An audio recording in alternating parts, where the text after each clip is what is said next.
Hawkeye and Black Widow have had some amazing adventures, but one nagging question remains. Just what exactly happened in Budapest? They're the super spy contingent of the Avengers. Their superpowers are being super good at what they do, even if it's bows and arrows and widow gauntlets. They're more up to the challenge of taking on space aliens, Norse gods, or killer robots.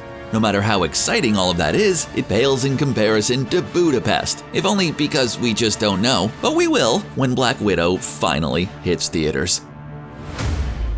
Most lines come and go in a movie, and some are memorable because they're funny or cool, and some seem like throwaways but a hint at a bigger world. One line to Luke Skywalker about his father serving in the Clone Wars is just a bit to tell Luke who his father was, but it immediately instilled a curiosity in us all. Just what were the Clone Wars? It was enough of a mystery to fill 2 movies and a series. Joss Whedon is no stranger to little bits of flavor in his dialogue.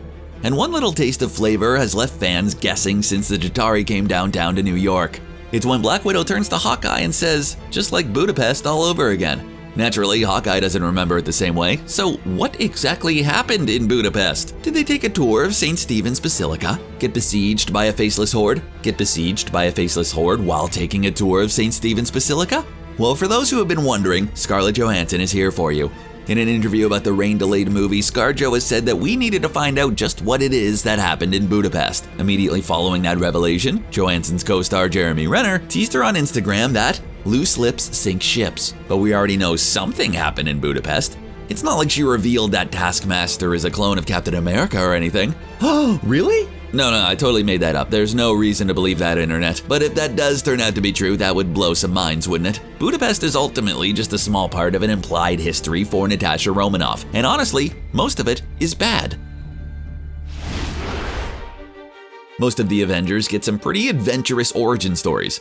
They're either patriotic young men during World War II with an outsized sense of responsibility for people, super scientists who either invent something or experiment with something that gives them superpowers, or just literally born the god of thunder. To be a super spy that can hang out with those big guns, you gotta be something special. As is often the case, that something special is also especially dark. It's not just Budapest that Black Widow has hinted to in her past. There's a lot of things with names like Dreykov's daughter or Sao Paulo or the hospital fire. Okay, by itself, Sao Paulo doesn't sound so bad, but in context, it's still that famous red in her ledger. That's all the bad deeds that she's done that she has to undo by doing good deeds as an Avenger. Even Alexander Pierce gets in on the game, trying to prevent Natasha from revealing S.H.I.E.L.D. Hydra's secrets because it would reveal her secrets too. But Natasha channeled her inner honey badger and released them anyway. So what do we know about the various things in Natasha's story? There are broad stroke stuff, like she was trained as an assassin in the dreaded Red Room, where she learned important assassin skills like basic ballet. I never did trust ballet dancers. Their toes are freaky. We know that she graduated the top of her murder ballerina class, which comes with the worst graduation gift possible that means she can't have children. But then she becomes a KGB super spy until she catches the attention of S.H.I.E.L.D., who sends super spy Clint Barton to kill her, but he recruits her instead. Because that's the kind of guy he is. At that point, she starts to clear the red in her ledger, which she apparently has a lot of. It's just dripping with it, apparently. So let's go back to that moment with Loki where a hypnotized Clint Barton spills the beans on his partner. Once again, that's Dreykov's daughter, Sao Paulo, and the hospital fire. I didn't do great in geography, but I think we can throw out Sao Paulo, unless Budapest was a really wild bender that ended in Sao Paulo, which means it would make sense that they remember it differently. The hospital fire she most certainly caused, which sounds particularly savage, that's some Joker-level villainy right there. But it's Dreykov's daughter that really stands out. That's because in a tie-in comic, the name gets dropped again. General Dreykov is the one that first notices Natasha's natural talent for jumping on people's shoulders and breaking a lot of things.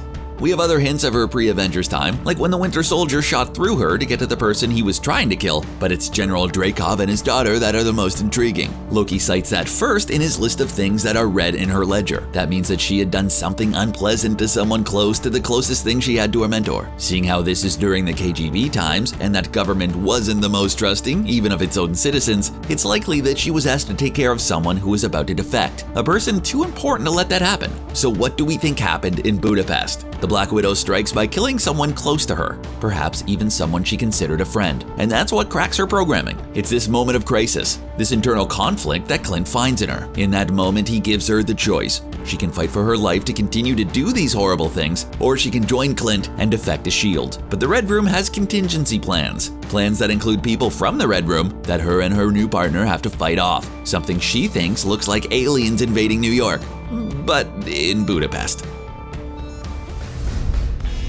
That's what we think happened in Budapest. What do you think? Was it the St. Stephen Basilica and its wicked gift shop and tour groups? Have we defined Basilica yet? No? Okay.